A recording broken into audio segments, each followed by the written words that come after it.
Whoa, we need more snow. So what do we have here? Probably the worst recorded snow season that I've ever experienced here in Austria.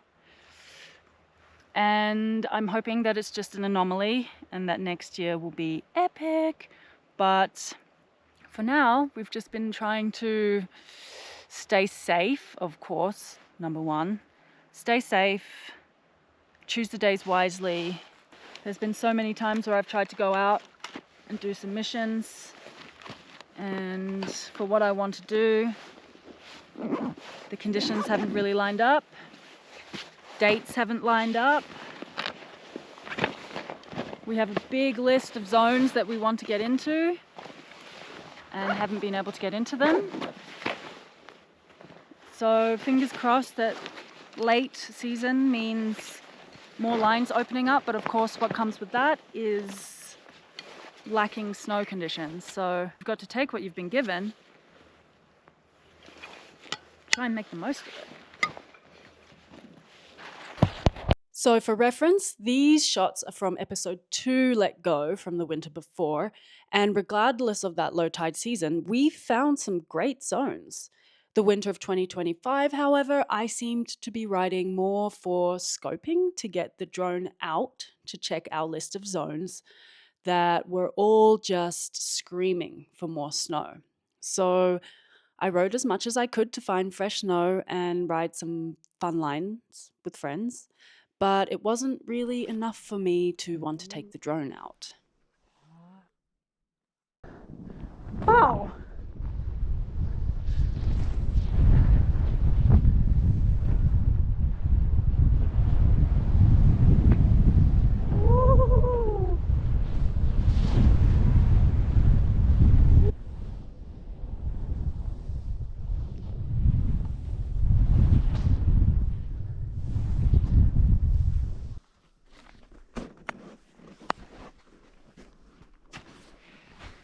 Rightio.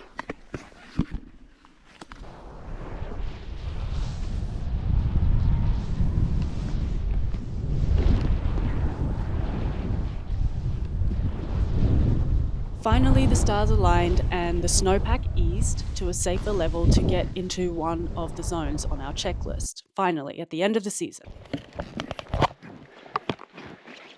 It took 3 months for the snow to come. Late spring, winter has arrived, and we're doing our first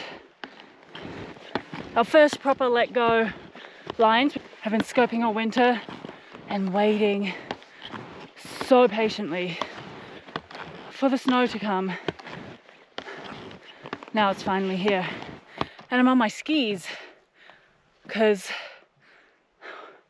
we need to walk pretty far to get to the lines this year. No complaints from my side. Sun's out, snow's arrived. What more could you ask for? But look how beautiful it is. All right, let's keep going. A persistent weak layer in the snowpack all season stopped us from getting out. So to say we were eager is an understatement. And although there wasn't much snow, the unstable snowpack made it a challenge to execute our plans. Another challenge of this particular day is that after using the drone for a few seasons now and not refreshing the original drone batteries, those batteries were, on this day, not lasting as long as I hoped they would. The drone did its job beautifully though, and we were able to get the shots we needed, like this beautiful face we're about to drop in on, of course until the end of the day, but more about that later.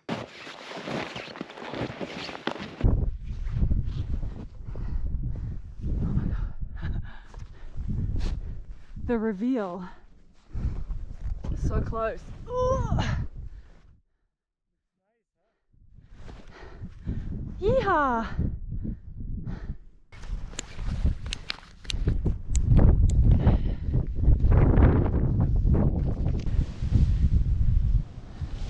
Yoo-hoo!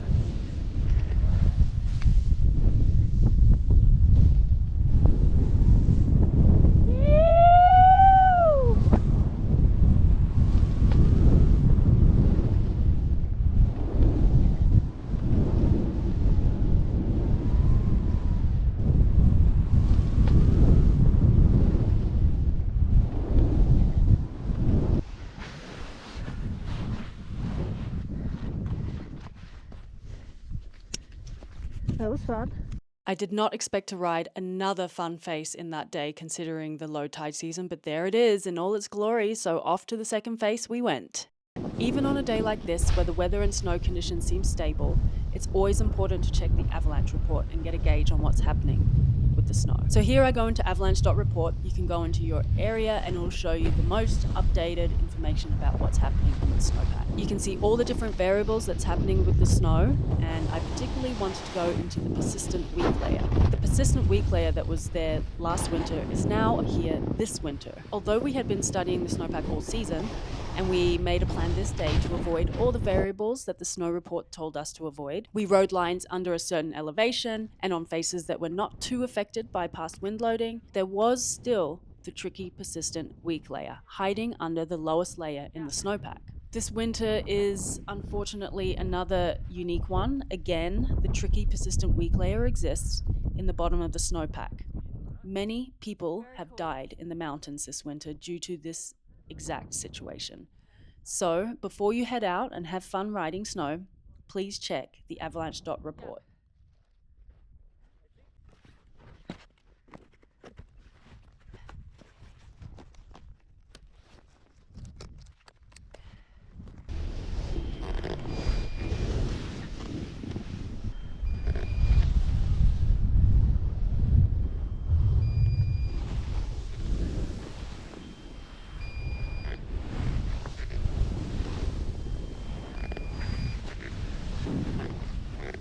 So there you have it. We were able to ride two faces in a low tide season with tricky snow conditions. That persistent weak layer still exists this winter, so make sure you check the avalanche.report before heading out into those snowy mountains. Know how to use your avalanche safety tools and practice with them, and stay safe out there.